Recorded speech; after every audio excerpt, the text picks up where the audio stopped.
Millionaire didn't know he had a son until he met Quadruplets at his wife's grave. Before we begin our story, we'd love to know where you're joining us from. Share your location in the comments section below, and if you're enjoying our content, don't forget to subscribe to the channel. Now, sit back and enjoy the tale.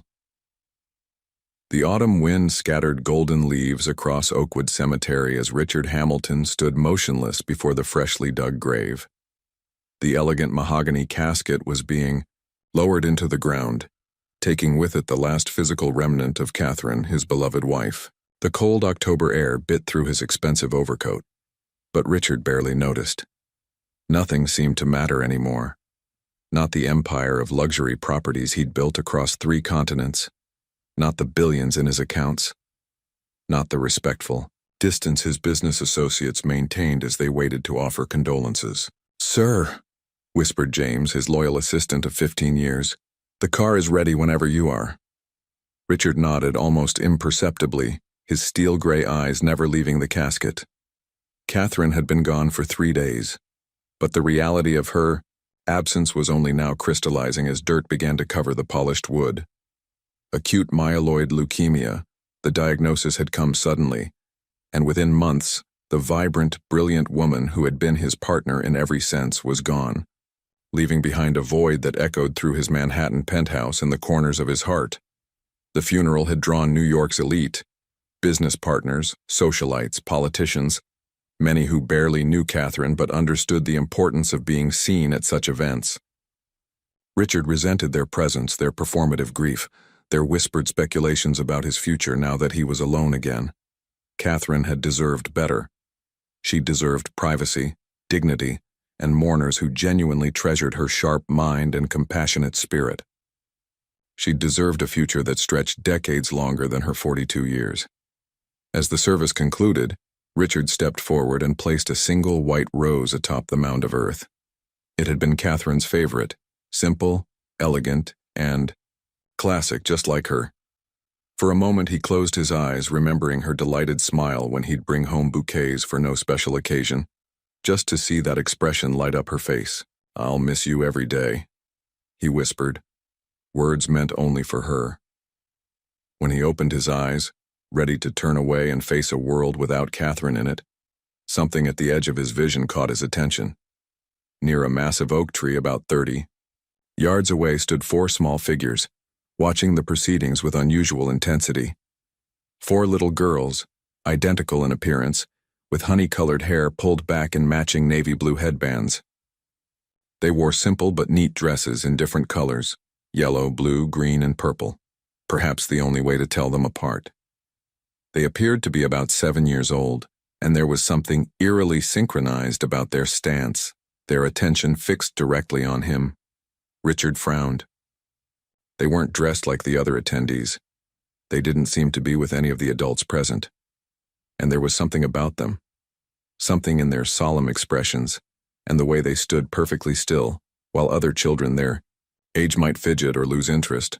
That made his heart beat a little faster, but it was their eyes that truly captured his attention. Even from this distance, there was something hauntingly familiar about them, something that reminded him of "Mr. Hamilton," a sharp female voice called out, breaking his concentration. A woman in her late 30s with dark hair pulled into a severe bun approached the 4 girls, placing protective hands on the shoulders of 2 of them. She cast a cold, almost hostile glance in Richard's direction before hurrying the children away. "Sir?" James prompted again.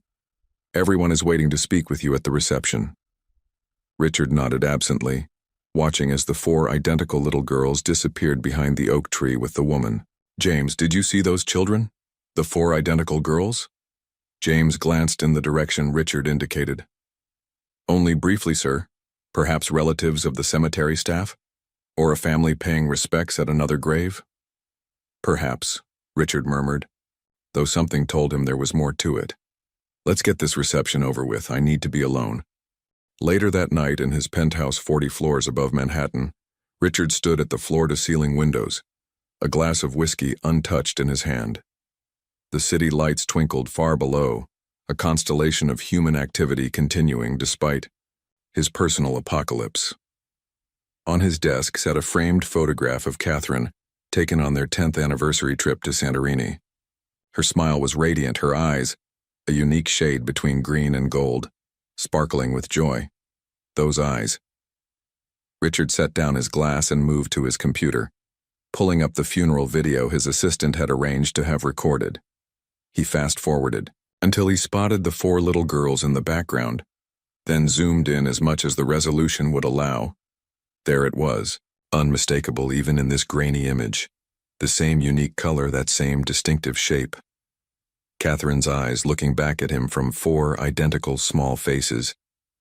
Richard fell back in his chair, his mind racing through possibilities, calculations, timelines. Catherine had traveled extensively for her work as an international art curator, especially during their first years of marriage.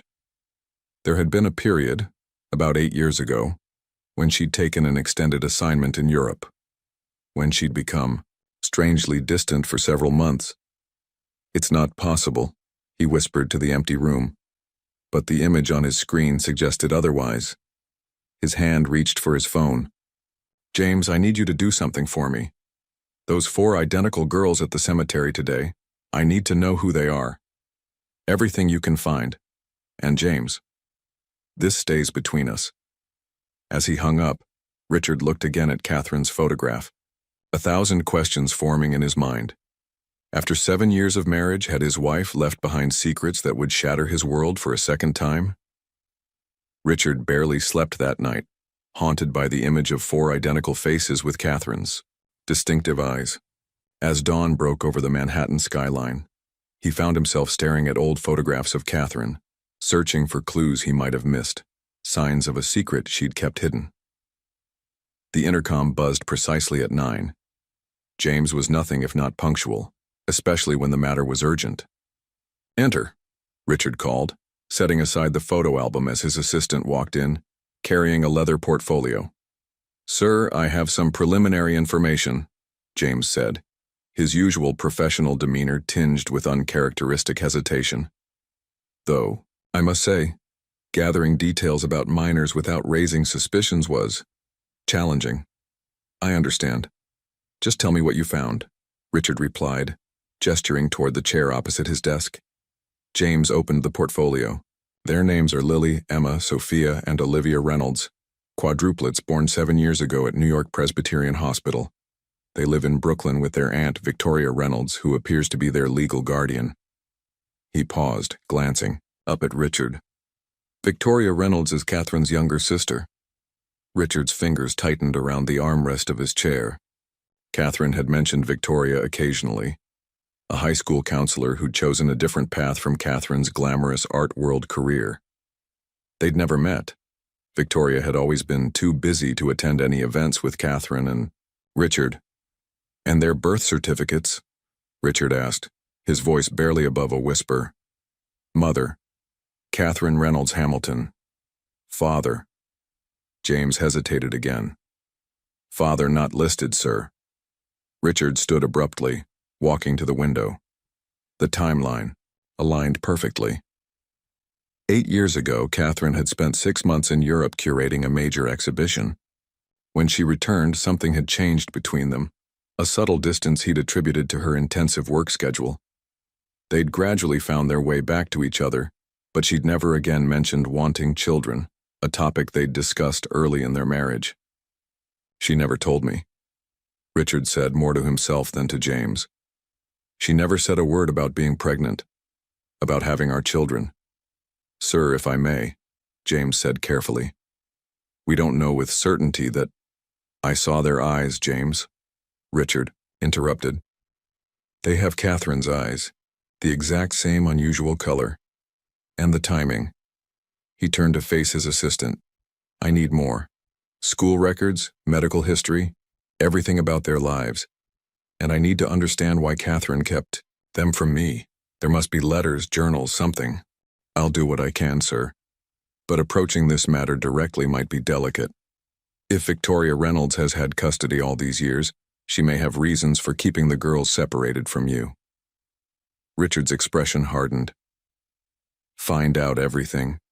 James, I've missed 7 years of my daughter's lives. I won't miss another day." After James left, Richard sat at his desk, staring at the search results on his screen. Social media was sparse. Victoria Reynolds maintained virtually no online presence. But he'd found the website for Greenwood Academy, the private school the girls attended. Their class had performed a spring recital, and there they were in a group photo. 4 identical little girls in the front row, wearing matching outfits, but with different colored ribbons in their hair. Richard studied each face carefully. Even in this small image, he could see hints of Catherine in their features, in the slight tilt of their chins. But he could see himself too. The shape of their foreheads, the set of their shoulders, his daughters. 4 daughters he'd never known existed. A notification pinged on his phone. James had sent a brief message. Found school schedule and activities. Ballet lessons Tuesdays and Thursdays at Parkside Dance Academy. Art classes Wednesdays at Brooklyn Children's Museum. Victoria picks them up daily at 3:15 p.m. Richard checked his watch. It was Tuesday, just past noon. He had 3 hours to prepare for his first glimpse of his daughters outside the grim setting of a funeral. At exactly 3 p.m., Richard sat in his black Bentley across from Greenwood Academy, his heart pounding with an unfamiliar anxiety. He'd faced down corporate rivals, negotiated billion-dollar deals, and transformed the New York skyline with his developments, yet nothing had prepared him for the emotion of this moment. The school bell rang, and children began streaming out into the crisp autumn afternoon. And then he saw them, 4 identical little girls in navy blue uniforms and different colored headbands, walking together in perfect synchronization. Even from this distance, Richard could see distinct personalities emerging through their movements. One scanning her surroundings alertly, another with her nose in a book, a third skipping slightly, the fourth maintaining perfect posture like a tiny dancer. As if sensing his presence, one of the girls, the one in the yellow headband, stopped suddenly and looked directly at his car. For a brief moment, those eyes so like Catherine's seemed to stare into his soul.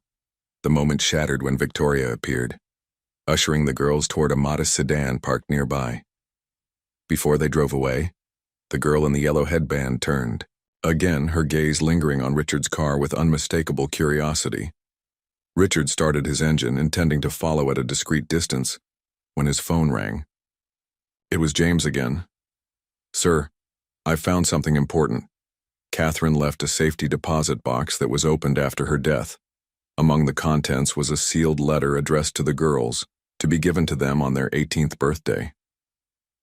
The bank officer who processed the paperwork remembered it because of its unusual instructions." "What did it say?" Richard demanded. "I don't know the contents, sir. But there was also a journal.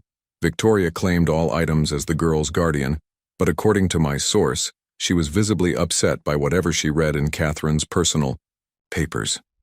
Richard's mind raced with possibilities. Had Catherine left explanations? Truths that Victoria was now concealing? "I need to see those documents, James. Find a way." As he pulled away from the curb, following the direction Victoria's car had taken, Richard felt a newfound determination rising within him. These weren't just Catherine's daughters, they were his children too. And somehow he would find a way to become part of their lives, to understand why they had been kept from him, and to reclaim the years that had been stolen from all of them. Whatever secrets Catherine had kept, whatever lies Victoria might be telling, Richard Hamilton would uncover the truth. For himself, and for 4 little girls who deserved to know their father. 2 days after discovering his daughter's existence, Richard sat in his home office surrounded by files James had somehow obtained.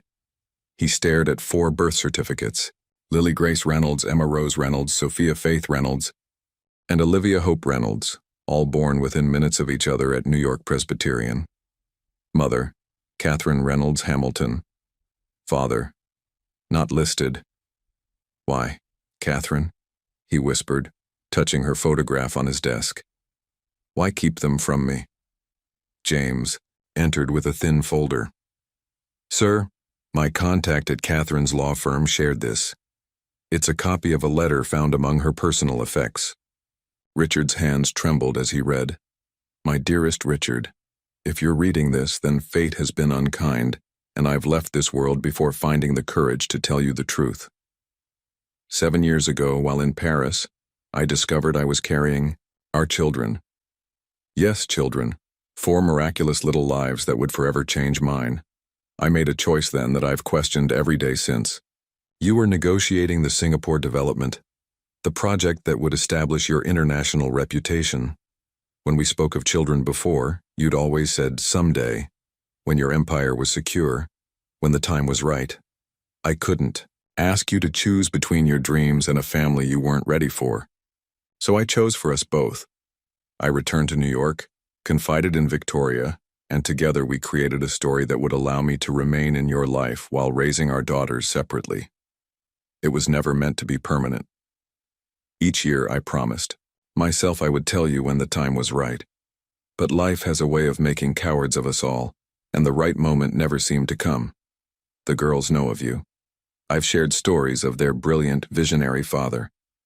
Perhaps this was selfish, to keep them in my world while preserving your freedom to build yours. Forgive me if you can. Know that not a day passed when I didn't consider what might have been if I'd made a different choice. With eternal love, Catherine. The letter slipped from Richard's fingers. Catherine had believed she was protecting his dreams, his ambitions. She'd carried the burden alone rather than risk derailing his plans. James, what does Victoria Reynolds tell the girls about me?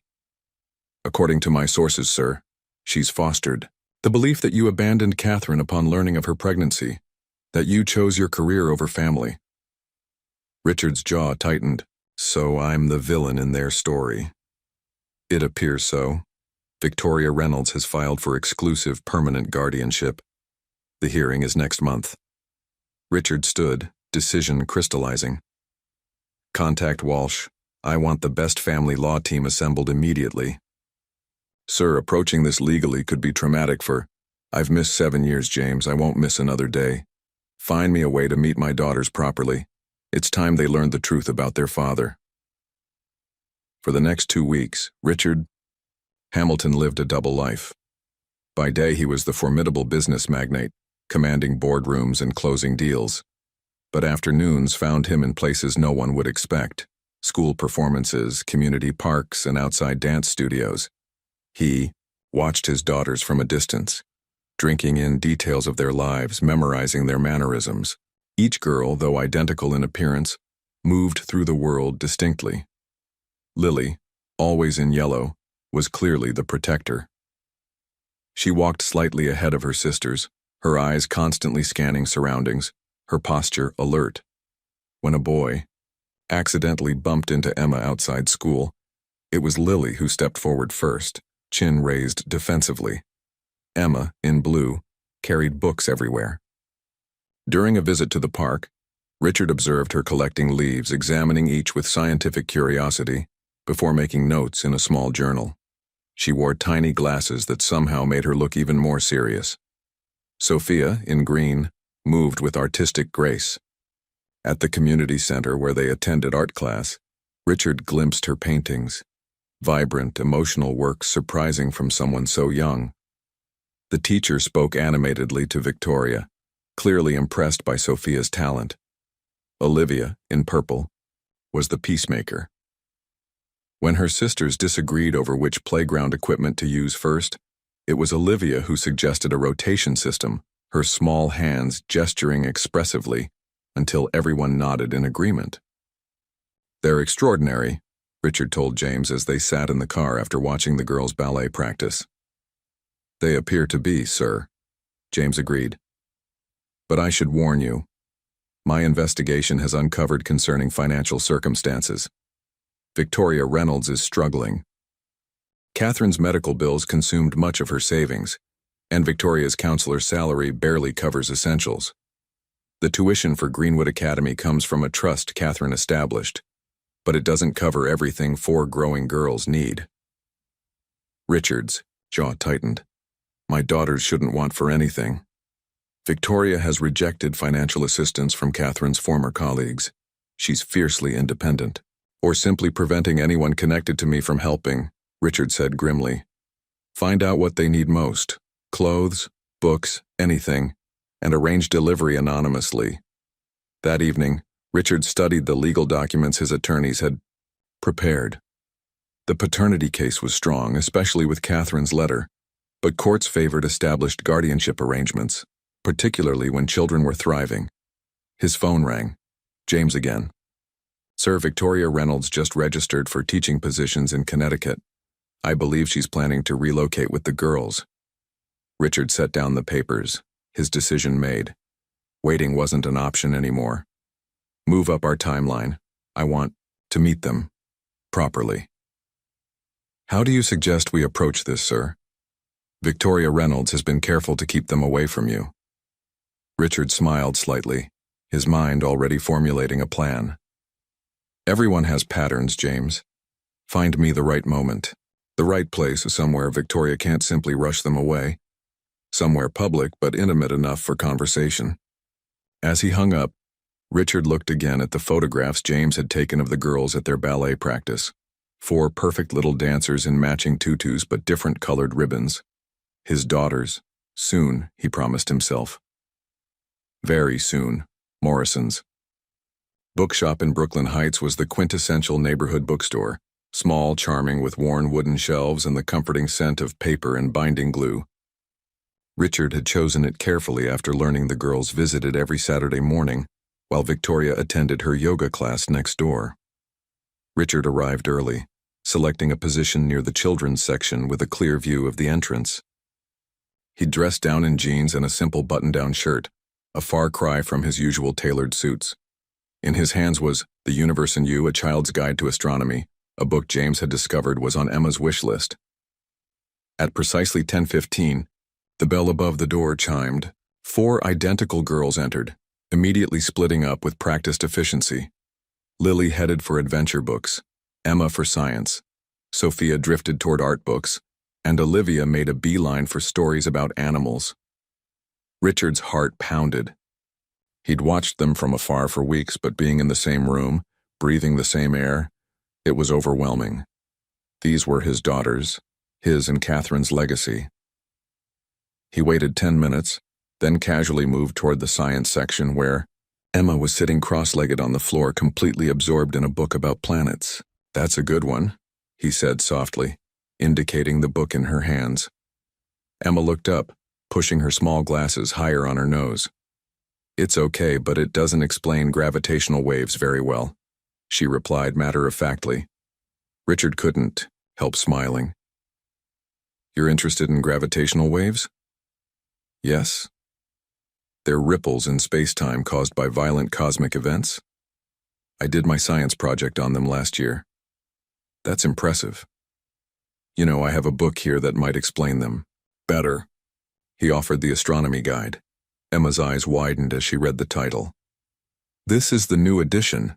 Our library only has the old one. It's yours if you'd like it, Richard said gently. Emma hesitated, glancing toward her sisters. I'd have to ask my aunt first. We're not supposed to talk to strangers. That's very wise, Richard acknowledged. My name is Richard Hamilton. I was a friend of your mother's. The effect was immediate. All 4 girls seemed to sense the conversation, their heads turning simultaneously. Within seconds, they had converged around Emma, forming a protective circle. You knew our mom? Lily asked, stepping slightly in front of her sisters. I did, Richard replied, his throat tight with emotion. Catherine was very special to me. Richard Hamilton, Sophia repeated slowly. Are you the man who builds tall buildings? Before Richard could answer, the bookshop door flew open. Victoria Reynolds stood there, her yoga mat still slung over her shoulder, eyes widening in shock and anger when she spotted Richard with the girls. Girls, come here immediately, she commanded, her voice sharp. But Aunt Victoria, this man knew Mom, Olivia protested. Now, Victoria insisted, herding them toward the door. As they were rushed out, Emma clutched the astronomy book to her chest, looking back at Richard with curious eyes that mirrored Catherine's so perfectly, it made his heart ache. Through the window, he watched Victoria gesturing angrily. The girls huddled around her on the sidewalk. But before they walked away, All four turned to look at him one last time. Richard took out his phone. "James, it's done. Victoria knows I found them." He paused, watching the family disappear around a corner. And now we move to phase 2. Richard sat in his office reviewing the covert reports from James. Since the bookstore encounter 3 weeks ago, Victoria had altered the girls' routines, changing their ballet studio and shopping at different stores. She was clearly trying to prevent another accidental meeting. But Richard Hamilton hadn't built an empire by accepting defeat. If direct approaches wouldn't work, he would find other ways to connect with his daughters. "Sir, the arrangements have been made as requested," James announced, entering with several folders. "Greenwood Academy has accepted the anonymous donation for their science program. The new telescopes will arrive next week, just in time for the astronomy night Emma's class is organizing." Richard nodded, studying the brochure for the event. "And the others?"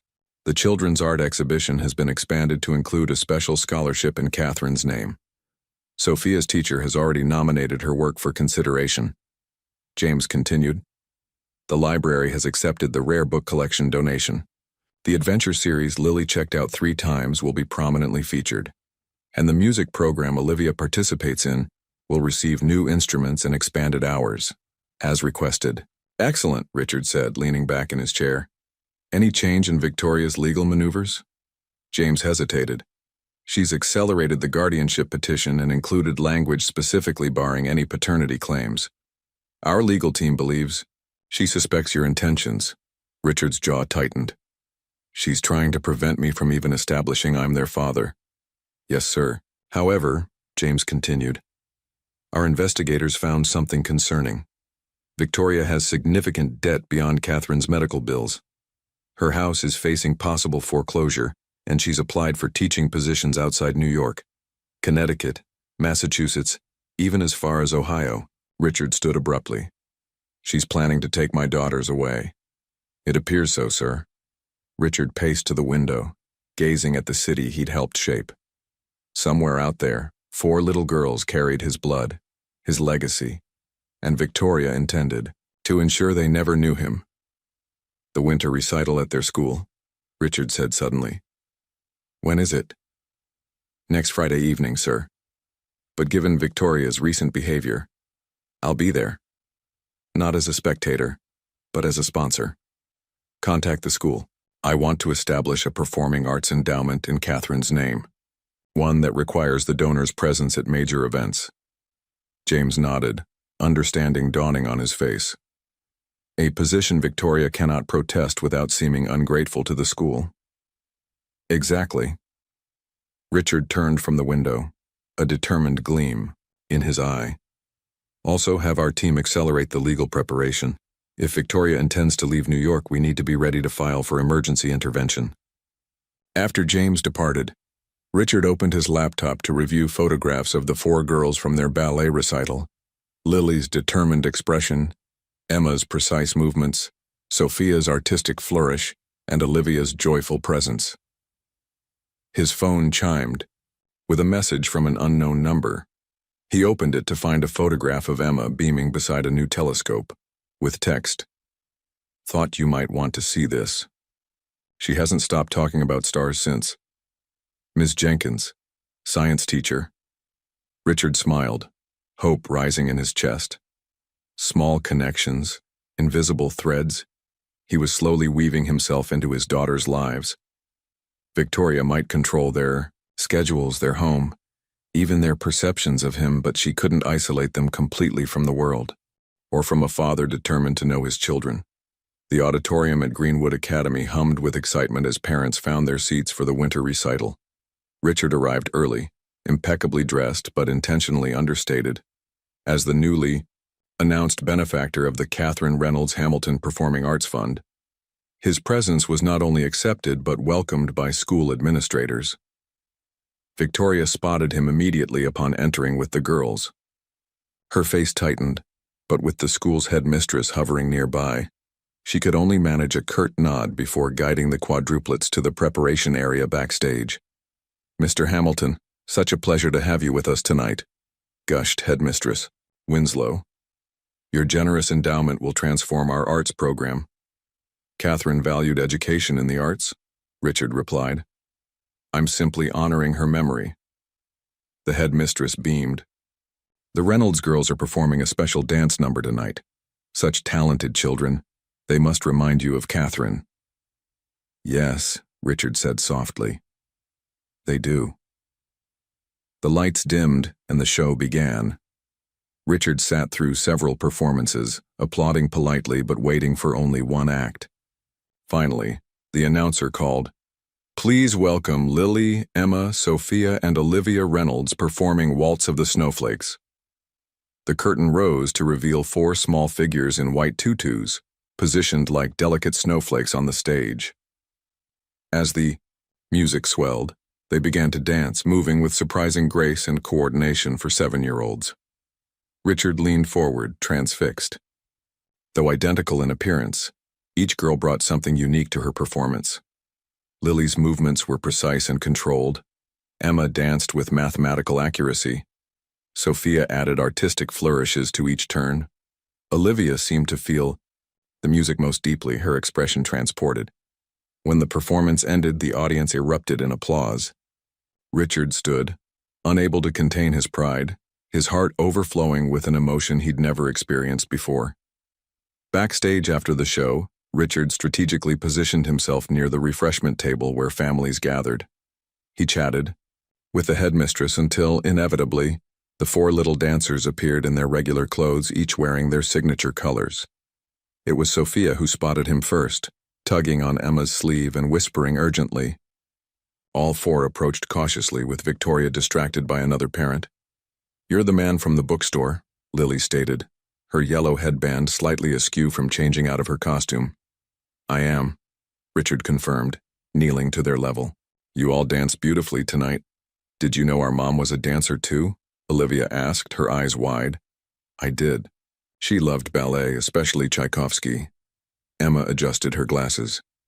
"You're also the person who donated the new telescopes to the science lab." Richard smiled, surprised by her perception. "What makes you think that?" "Probability analysis," Emma replied matter-of-factly. "The timing of your appearance and the donation is statistically significant."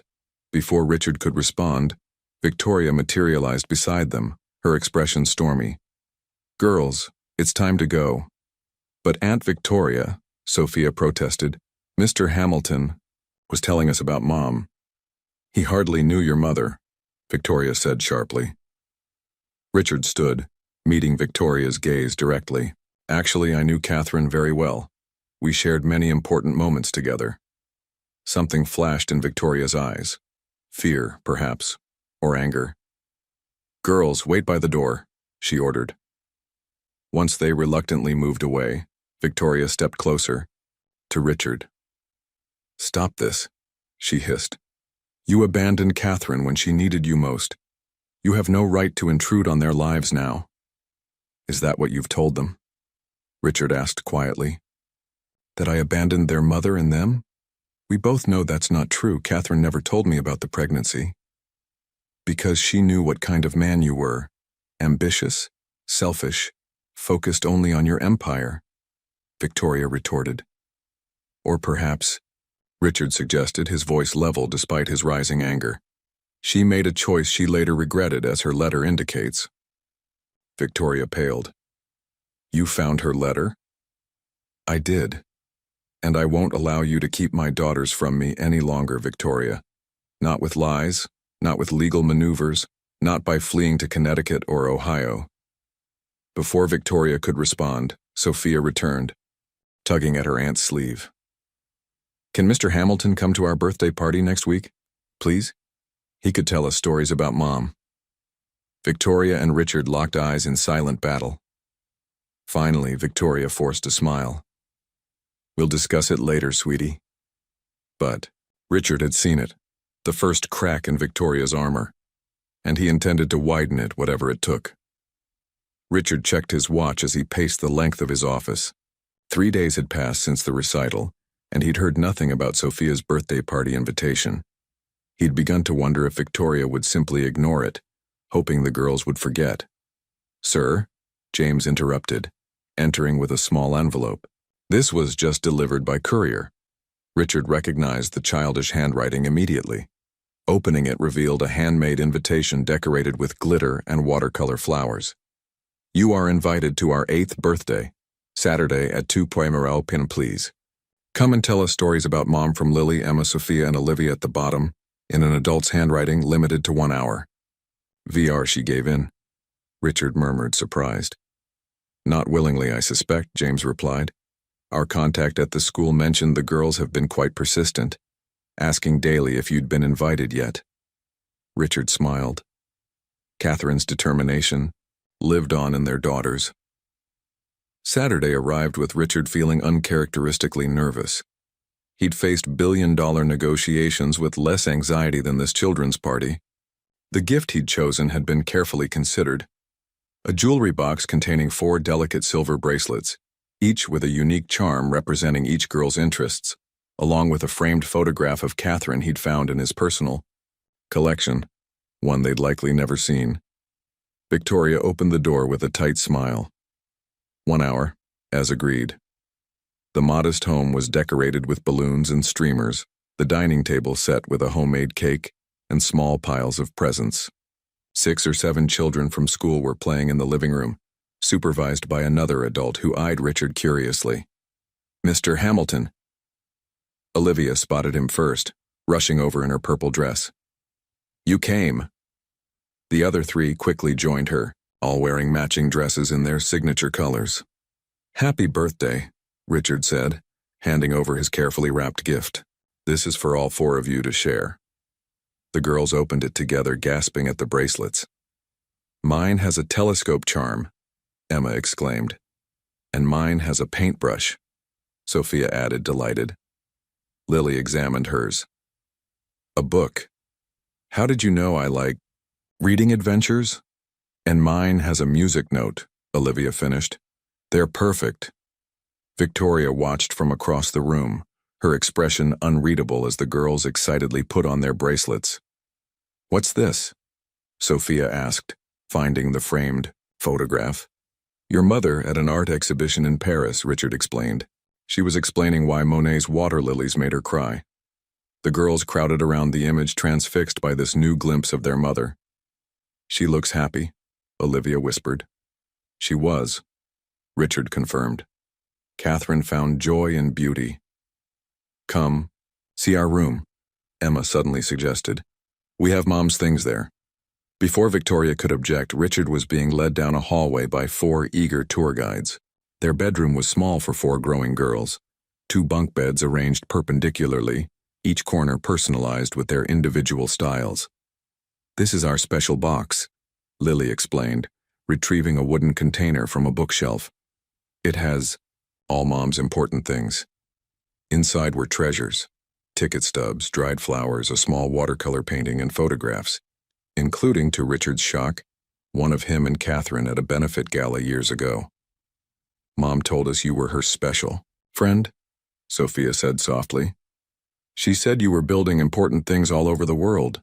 Is that why you couldn't visit us before? Olivia asked innocently. Were you too busy building things? Richard felt Victoria's presence in the doorway behind him, monitoring his response. He began, choosing his words carefully. I would have visited if I'd known about you. Your mother and I lost touch for a while. Aunt Victoria says Mom had to raise us by herself because our dad wasn't ready for kids, Lily stated bluntly, watching his reaction. Before Richard could respond, Victoria intervened. Girls, the other guests are waiting for cake. As they filed out, Emma lingered, studying Richard with Catherine's inquisitive eyes. You look like us, she said simply, then followed her sisters. Richard remained momentarily, absorbing Emma's observation. The perceptive one had seen what Richard himself had, noticed, the shape of their foreheads, the set of their jaws, subtle traits they'd inherited from him. The first recognition had been made. The first connection established. Despite Victoria's attempts to control the narrative, truth had begun its inevitable emergence. The Heritage Project is an important part of our 3rd grade curriculum, Miss Peterson explained during the parent-teacher conference. Students research their family backgrounds and create presentations about their ancestry. Victoria nodded, glancing anxiously at her watch. Richard sat beside her, maintaining a respectful distance but unmistakably present. After weeks of careful legal negotiation, he'd secured the right to attend school functions as a family friend, a compromise that had Victoria fuming but unable to protest without appearing unreasonable to the courts. The Reynolds girls seem uncertain about their paternal heritage, Ms. Peterson continued delicately. They've mentioned only having information about their mother's Scottish background. That's correct, Victoria said stiffly. Their father is not in the picture. Richard cleared his throat softly. Perhaps I could help with research resources. As a friend of Catherine's, I'm familiar with some of her family history. Ms. Peterson brightened. That would be wonderful. The girls specifically asked if you might assist them. They were quite impressed by your knowledge of their mother. Outside the classroom, Victoria confronted Richard. This doesn't change anything. The court hasn't ruled on your petition yet. I'm not trying to circumvent the legal process, Victoria, Richard replied evenly. I simply want to help the girls with their project. Fine. Saturday, 10 a.m., 1 hour supervised, Victoria conceded grudgingly. Saturday morning found Richard at Victoria's door with books on Scottish clans, historical photographs of Edinburgh, and traditional Scottish shortbread, a recipe Catherine had once attempted with disastrous but hilarious results. The living room had been transformed into project headquarters, with colored paper, markers, and photographs spread across every surface.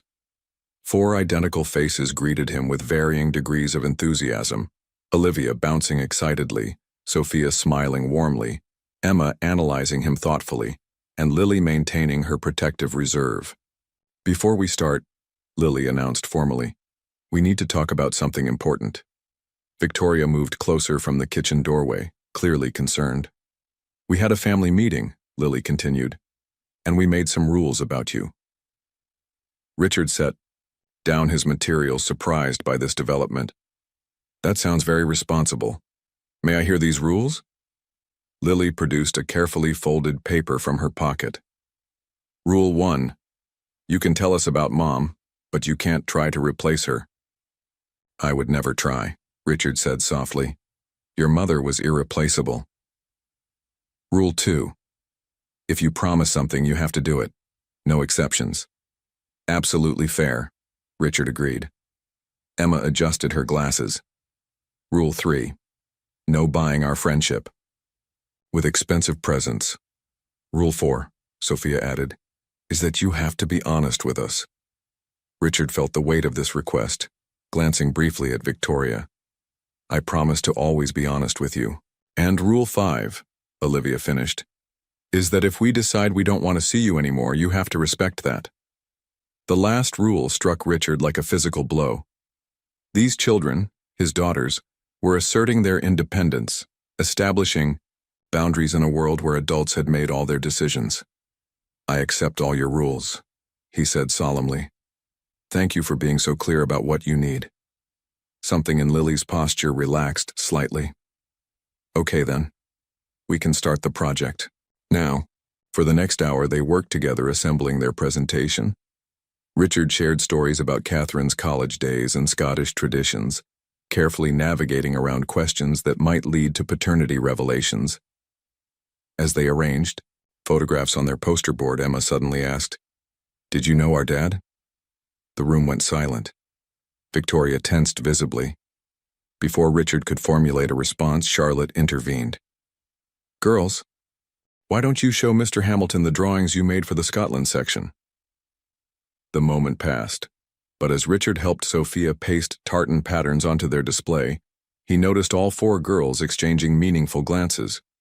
They were putting pieces together, forming questions he wasn't yet permitted to answer. As he prepared to leave, Olivia hugged him impulsively. Will you come see our presentation at school next week?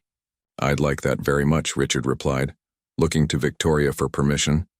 Her expression remained guarded, but she nodded slightly. Another small victory in the quiet battle for his daughter's futures. What about the Bronx Zoo? Richard suggested. Watching the quadruplets finish their hot chocolates at Daisy's Cafe, their Saturday afternoon ritual now in its third week. The girls had devoured their treats with varying approaches. Emma methodically, Lily efficiently, Sophia artistically creating patterns in the whipped cream, and Olivia savoring every sip. Lily shook her head.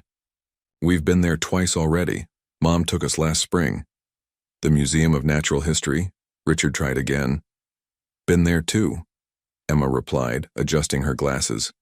The dinosaur exhibit is statistically impressive, but we've memorized all the displays. Richard nodded, understanding their need for new experiences, ones that wouldn't overlap with precious memories of Catherine. He'd been careful about that, creating different adventures rather than replacing existing ones. What about ice skating? Olivia suggested suddenly, her eyes brightening beneath her purple headband. We've never been ice skating before. Richard smiled. Woolman Rink in Central Park is beautiful this time of year. But we don't know how, Lily pointed out, practical as always. I could teach you, Richard offered. I used to skate when I was your age. He glanced at Victoria, who sat nearby pretending to read a book while supervising their interaction. With your aunt's permission, of course. Victoria looked up, surprised to be consulted. After a moment's hesitation, she nodded. As long as I can watch. An hour later, they stood at Woolman Rink, the girls bundled in matching scarves and mittens, despite their usual preference for distinct colors. Richard had arranged for a section of the rink to be less crowded, allowing the beginners space to learn without intimidation. The trick is to find your balance first, Richard explained as he helped each girl lace up her skates. Then take small steps until you feel comfortable gliding. Predictably, each approached the ice differently. Lily stepped forward determinedly, refusing assistance despite her wobbling ankles.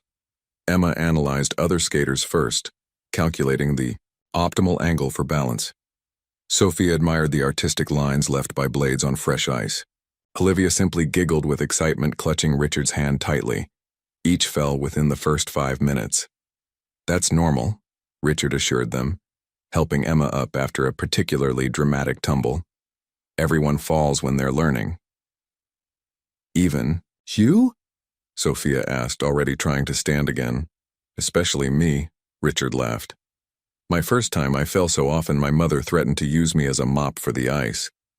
The girls giggled at this image, their initial frustration fading. Richard moved between them, offering gentle corrections and steady hands when needed.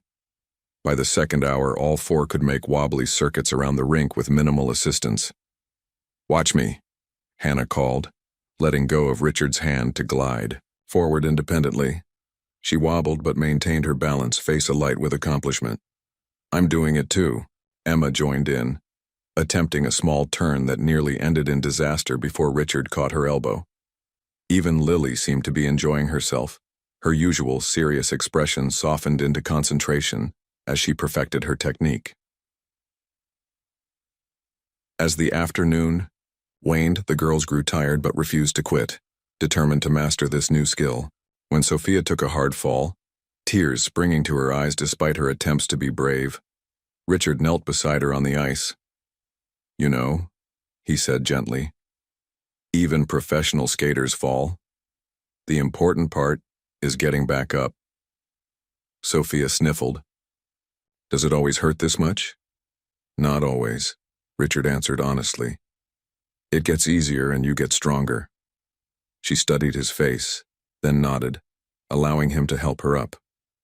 At the rink's edge, Victoria waited with hot chocolate. As the girls gratefully accepted warm drinks, their cheeks flushed from exertion and cold, Richard noticed Victoria watching him with an expression he couldn't quite read. Thank you, she said quietly when the girls were distracted. They needed this, something new, something joyful. Richard nodded, surprised by the momentary truce. They're remarkable children. Yes, Victoria agreed. Catherine did well with them. Catherine and you, Richard acknowledged. You've been there from the beginning. Something shifted in Victoria's eyes. Perhaps recognition that despite their adversarial positions, they shared a common devotion to 4 small lives. Can we come again next Saturday? Lily asked suddenly, breaking the moment. I want to practice my turns. Richard looked to Victoria, who hesitated, then nodded. Absolutely, Richard said, his heart fuller than it had been in years. Next Saturday it is. The exclusive jewelry store on Fifth Avenue was accustomed to Richard Hamilton's exacting standards, but even they were impressed by his current request. 4 identical lockets, but with subtle variations, he explained to the master jeweler. Similar enough to honor their connection as sisters, different enough to celebrate their individuality. The jeweler nodded, sketching preliminary designs. And the engravings you mentioned? Richard handed over a piece of paper with 4 variations of the same message, words he'd spent weeks perfecting, meaningful yet not overwhelming, something his daughters might treasure without feeling pressured by his growing place in their lives. I'd like them by next Saturday, he added. Mr. Hamilton, custom work of this caliber typically requires— Price is no object, Richard interrupted gently. This is important. The quadruplets' 8th birthday had become the focus of Richard's thoughts. Victoria had reluctantly extended an invitation after weeks of improved relations following their ice skating outings. They had settled into a tentative routine, Saturdays for activities, occasional weekday dinners and school events where Richard maintained a respectful distance while gradually becoming a familiar presence in the girls' lives. He'd learned more about their individual personalities. Lily's fierce protection of her sisters and her secret collection of adventure novels. Emma's brilliant mind and fascination with the cosmos. Sophia's artistic talent and emotional sensitivity. Olivia's musical abilities and her gift for bringing harmony to any situation. They weren't just the quadruplets to him anymore. They were 4 distinct, extraordinary little girls who happened to share the same face. When Saturday arrived, Richard felt uncharacteristically nervous as he approached Victoria's modest home. Children's voices and laughter spilled from inside, a small gathering with classmates nowhere near the elaborate celebrations Richard might have arranged. But he understood Victoria's limitations and respected her efforts to provide normalcy. Victoria greeted him with a nod, their relationship having evolved into a wary tolerance. They've been asking when you'd arrive, she admitted. The living room was decorated with blue and silver balloons, and a homemade cake shaped like a stack of books took center stage, cleverly combining Lily's love of reading, Emma's love of knowledge, and Sophia's artistic appreciation. Mr. Hamilton, Olivia spotted him first, rushing over in her purple party dress. The others quickly joined her, all wearing their signature colors. Happy birthday, Richard said, handing over his carefully wrapped gift. This is for all of you to share. The girls opened it together, removing the velvet box with curious expressions. Inside lay 4 sterling silver lockets, each with subtle variations, Lily's slightly more angular, Emma's featuring a tiny sapphire accent, Sophia's with softly scalloped edges, and Olivia's adorned with a delicate musical note pattern. They're beautiful, Sophia whispered, opening hers to find a tiny photograph of Catherine inside, smiling the way they remembered her before her illness. On the opposite side of each locket was an engraving. In Lily's, your mother's courage lives in you. In Emma's, your mother's wisdom lives in you. In Sophia's, your mother's creativity lives in you. In Olivia's, your mother's harmony lives in you. The room went quiet as each girl read her message. Victoria watched from nearby, her expression softening despite herself. It was Lily who moved first, closing her locket carefully and slipping the chain over her head. The others followed, adjusting the length so the lockets sat perfectly. How did you know? Emma asked, her voice unusually emotional. Know what?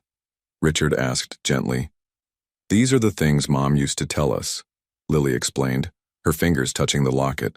She called me her brave one. And me her wise one, Emma added. And me her creative soul, Sophia continued. And me her harmony, Olivia finished softly. Richard felt his own eyes grow damp. I didn't know that, he admitted. But your mother once told me she saw those qualities in herself. I guess she recognized them in each of you. Victoria, watching from nearby, gave him a small nod of acknowledgement. perhaps the first genuine approval she'd shown. As the party continued, Richard noticed each girl touching her locket occasionally, a new gesture that seemed to comfort them. When it was time to leave, Olivia hugged him tightly, Emma offered a shy smile, Sophia thanked him earnestly, and Lily, still reserved but softer now, did something unprecedented. She extended her hand formally. "Thank you for remembering Mom with us," she said, with an 8-year-old's solemnity. Richard shook her small hand, matching her seriousness. "Thank you for sharing your birthday with me."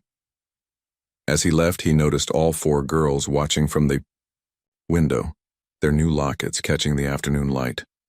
4 identical faces with 4 different expressions, connected to their mother and now, in some small way, to him. Winter settled over New York, transforming the city into a landscape of snow-dusted buildings and foggy windows.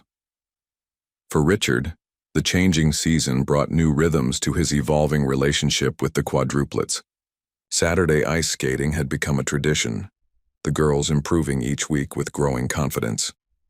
Thursday dinners now featured animated debates about books, science facts, and ballet techniques.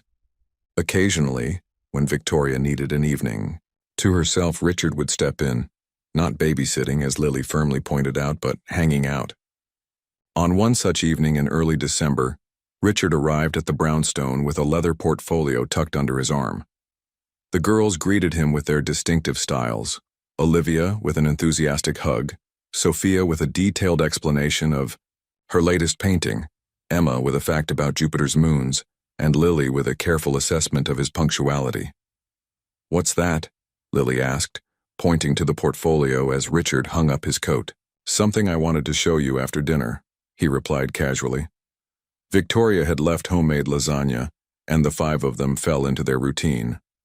Richard setting the table while Emma calculated the precise timing for reheating, Sophia arranged napkins into elaborate shapes, and Lily supervised the entire operation with her clipboard checklist. As they ate, Richard noticed how much had changed in the month since he'd first met them. Conversations flowed naturally, inside jokes had developed, and his presence had become expected, even welcomed. The girls still maintained boundaries. Certain topics remained off-limits, certain memories were private, but the walls had lowered, significantly. After dinner, as the girls cleared the table according to the chore chart hanging prominently on the refrigerator, Richard opened his portfolio on the coffee table. "I have a project I wanted your opinion on," he said as they gathered around. Inside were architectural drawings, blueprints for what appeared to be a large apartment. Emma immediately began studying the measurements with interest. "What is this?" she asked.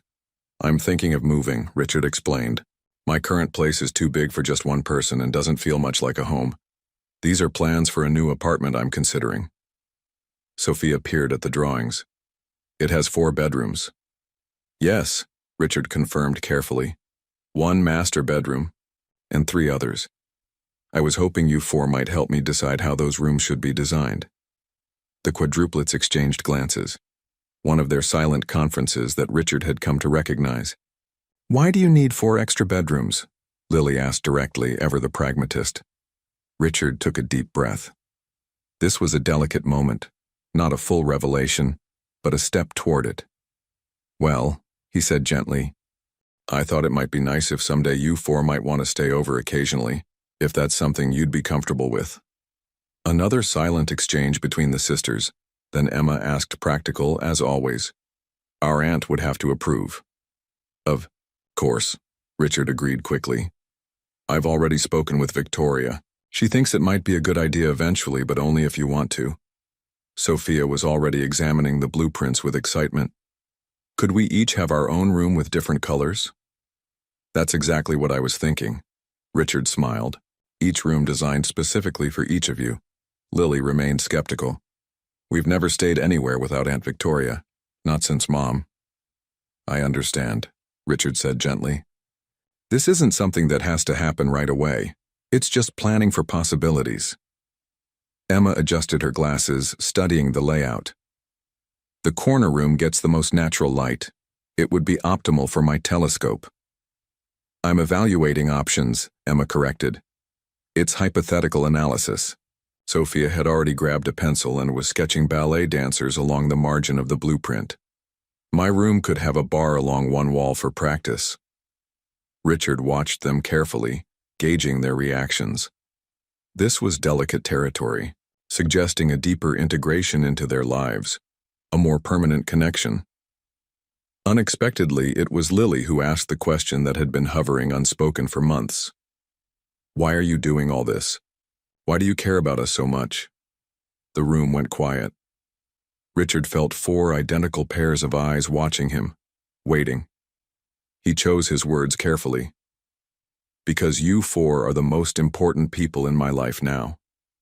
Because knowing you, spending time with you has changed everything for me. But why? Lily pressed. We're just kids you met at a funeral. Richard glanced toward the kitchen where Victoria had appeared, listening. She gave him a small nod. Permission to navigate this moment, as he saw fit. The truth is, I cared about your mother very much, and I see so much of her in each of you. But beyond that, I've come to care about you 4 for exactly who you are. He paused, then added, some people come into our lives by birth, some by chance, and some by choice. I'm choosing to be in your lives, if you'll let me. Olivia moved, first coming to sit beside him on the couch. I'd like a purple room, she said simply. It's really big, Sophia whispered, her voice echoing slightly in the empty apartment. The 5 of them stood in the center of Richard's new home, a spacious Upper West Side apartment with large windows overlooking Central Park. 3 months of planning, designing, and construction had transformed the space exactly as they had envisioned together. Richard watched nervously as the quadruplets took in their surroundings, their identical faces expressing different reactions. Lily's careful assessment, Emma's analytical gaze, Sophia's artistic appreciation, and Olivia's uncontained excitement. Want to see your rooms? Richard asked, trying to keep his voice casual despite the significance of this moment. The girls nodded, following him down a hallway where he opened 4 doors in succession, revealing 4 uniquely designed spaces. Lily's room featured floor-to-ceiling, bookshelves filled with adventure novels and classics, a window seat with cushions perfect for reading, and walls painted a warm yellow that caught the morning light. Emma's corner room, designed for optimal natural light, included a built-in desk for her scientific pursuits, a special platform by the window for her telescope, and walls painted sky blue with subtle constellations. Sophia's room showcased an artist's paradise, an easel positioned to capture the best light, open shelving for supplies, a small pottery wheel, and walls painted in a gentle green that complemented her paintings. Olivia's space was designed for music and movement, a ballet bar along one wall, acoustic panels to enhance sound quality, a keyboard by the window, and walls in her signature. Lavender. They're perfect, Olivia breathed, twirling into her room. Dimensionally optimal, Emma agreed, already testing her desk height. Sophia ran her fingers along the art supplies Richard had stocked. You remembered everything we talked about. Lily, always the most reserved, examined her bookshelves carefully. You got all the books I mentioned, she said quietly, touching the spines of her favorite adventure series. Every one, Richard confirmed, watching her reaction closely. Victoria stood in the hallway, her expression complex. Their relationship had evolved from antagonism to cautious cooperation over the past months. The legal battle had transformed into negotiation, with Victoria gradually accepting Richard's role in the girls' lives, though she still harbored reservations about his long-term intentions. There's one more room I'd like to show you, Richard said, leading them to a door at the end of the hall. Inside was a small study with 3 framed photographs on the wall, each showing Catherine with the girls at different ages. A display case held items Richard had carefully collected, programs from Catherine's art exhibitions, her favorite art books, and a small watercolor she'd painted in Paris. This is the memory room, he explained gently. A place where your mother will always be part of this home too. For once, all 4 girls were speechless. Victoria stepped forward, touching one of the photographs. She would have liked this, she admitted quietly. Richard had been careful to include Victoria in this process, designing a guest room that would be exclusively hers when she stayed with the girls. It was his acknowledgement of her importance in their lives, not a replacement but an extension of their family circle. "When can we stay?" Olivia asked excitedly. "That's up to your aunt," Richard replied, looking to Victoria. Victoria nodded slowly. "Perhaps next weekend. A trial run." As they explored the rest of the apartment, Richard observed the girls' reactions. They moved through the space with increasing comfort, claiming favorite spots in the living room, testing chairs at the dining table, examining the kitchen with curious eyes. This was more than an apartment. It was a statement of commitment, a physical manifestation of his promise to be part of their lives. Not replacing their home with Victoria, but providing another place where they belonged. Later, as they prepared to leave, Sophia hung back, looking up at Richard with Catherine's eyes. "Thank you for the art supplies," she said softly. "Mom always said I got my creativity from her, but she also said I got my attention to detail from," she hesitated, studying his face carefully, "from someone else who was very important to her." Before Richard could respond, she hurried to join her sisters in the elevator. Victoria, witnessing the exchange, gave Richard a meaningful look. "They're putting it together," she said quietly. "Sooner or later, they'll figure it out on their own." Richard nodded, understanding the implication. The time for complete honesty was approaching, not just for his sake, but for 4 little girls who deserved to know the truth about where they came from. The morning was clear and crisp as Richard stood behind the Quadruplets at Greenwood Cemetery. Almost exactly 1 year had passed since Catherine's funeral, the day he'd first glimpsed 4 identical little girls watching him from behind an oak tree. Now they stood together at Catherine's grave, the polished stone bearing her name catching the winter sunlight. Each girl held a single white rose positioned in a solemn line before the headstone. This pilgrimage had been their idea, a way to mark the anniversary of their mother's passing. Victoria stood slightly apart, giving them space for this intimate moment. "Mom loved white roses," Sophia explained, placing hers gently against the stone. "They symbolize purity and new beginnings," Emma added, setting hers beside Sophia's. "And remembrance," Lily finished softly, being the last to place her flower. Olivia had already set her rose down, her fingers lingering on the cold marble. "Do you think she can see us?" she asked, looking up at Richard. He knelt beside her, choosing his words carefully. "I believe that people we love never truly leave us.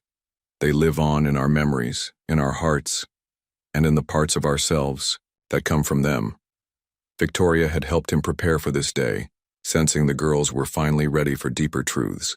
The Quadruplets had been staying overnight at his apartment regularly for months now, their rooms becoming truly theirs, filled with personal treasures and growing collections. Richard's life had transformed completely. Business empires and boardrooms now balanced with ballet recitals, science projects, and bedtime stories. As they stood in quiet reflection, Richard noticed Emma studying the dates on the headstone with particular intensity. 8 years, she murmured, almost to herself. "That's how long Mom was alone with us." Richard felt Victoria's gaze on him, a warning and permission simultaneously. These brilliant children were connecting dots, calculating timelines, recognizing patterns. The questions were coming, ready or not. After a respectful silence, they walked together through the cemetery, returning to the cars parked at the entrance. Victoria drew Richard aside while the girls walked ahead.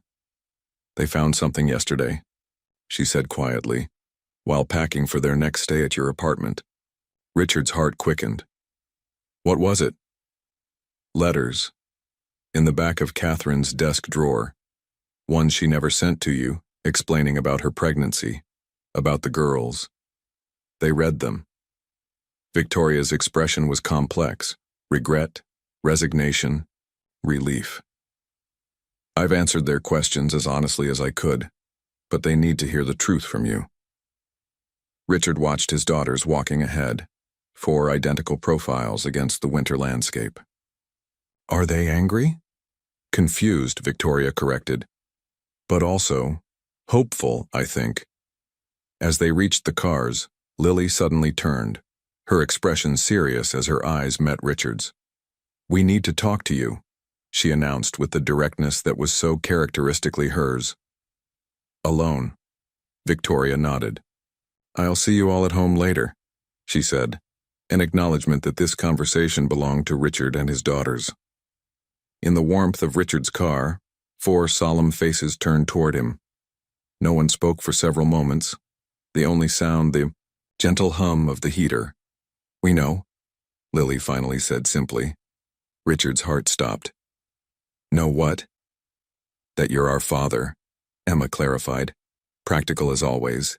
We figured it out, the timeline matches, Mom's letters explained everything." "She never told you about us," Sophia added, her artistic sensitivity evident in her empathetic expression. "She thought she was protecting your dreams." "Did you really not know?" Olivia asked, her voice small. "All this time?" Richard took a deep breath, meeting their identical gazes, Catherine's eyes looking back at him, waiting for truth. "I didn't know," he confirmed gently.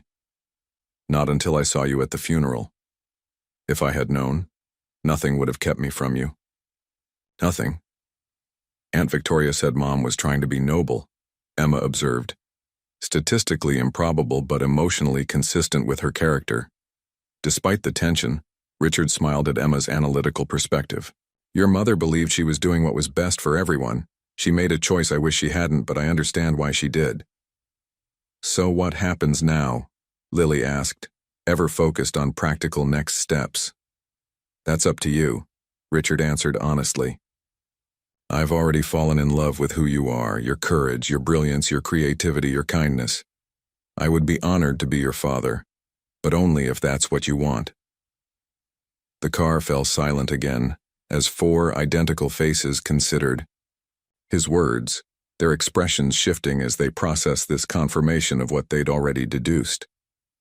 It was Olivia who broke the silence, reaching across to take Richard's hand.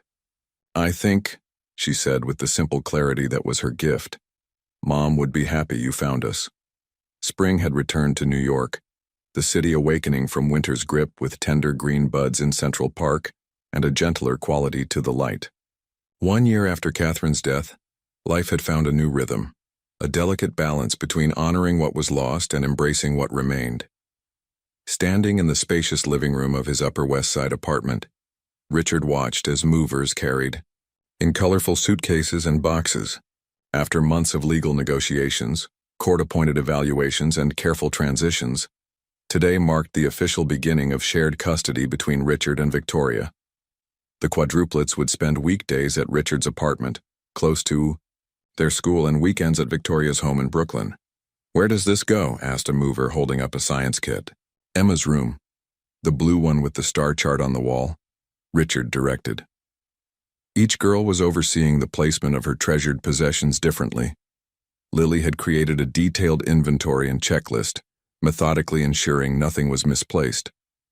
Emma calculated the optimal furniture arrangement for maximum efficiency. Sophia directed the aesthetic placement of her art supplies with an artist's eye. Olivia simply twirled through rooms, testing the acoustics with impromptu songs. Victoria stood in the kitchen, arranging familiar snacks in the pantry, creating threads of continuity between 2 homes. Her relationship with Richard had evolved from antagonism to a cautious alliance cemented by their shared devotion to 4 little girls. "They seem happy," she observed as Richard joined her. "I hope so," he replied. "This transition can't be easy, even if they've been asking for it." "Catherine would be pleased," Victoria said after a moment, surprising him. "She wanted them to know you eventually. She just ran out of time." Richard nodded, grateful for Victoria's grudging acceptance. "Thank you for raising them so well, for being there when I couldn't be." Victoria's expression softened momentarily before she returned to arranging juice boxes with military precision. In the hallway, Richard paused outside Lily's room, where she was meticulously organizing her bookshelf according to a complex system only she understood. "Need any help?" he offered. "No, thank you," she responded, not looking up from her task. Lily had been the most reserved about the new arrangement, carefully maintaining emotional distance even as she participated in the practical aspects of the move. Richard respected her boundaries, understanding that trust came hardest to the protective firstborn. "I'll be in the kitchen if you need anything." As he turned to leave, Lily's voice stopped him. "The adventure books go on the second shelf." He recognized this for what it was, not a request for help, but an invitation to understand. Her system, her world. Second shelf, got it. In Emma's room, complex calculations covered a whiteboard as she determined the optimal angle for her telescope. "The light pollution variables are challenging, but I've calculated a 23% improvement over our previous location. I had the windows treated with special film to reduce ambient light," Richard mentioned. Emma looked up, surprised. "That's actually very helpful. Thank you." In Sophia's art studio, paint already dotted the smock she wore as she arranged her supplies. "The light here is different," she observed. "It changes how the colors look. Is that good or bad?" Richard asked. Sophia considered thoughtfully. "Just different. I'll need to adjust my technique."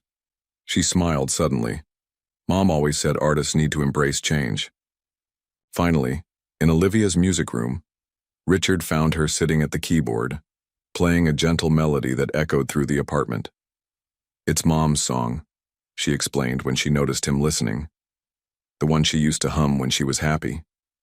Richard recognized the tune. Catherine had often hummed it while working.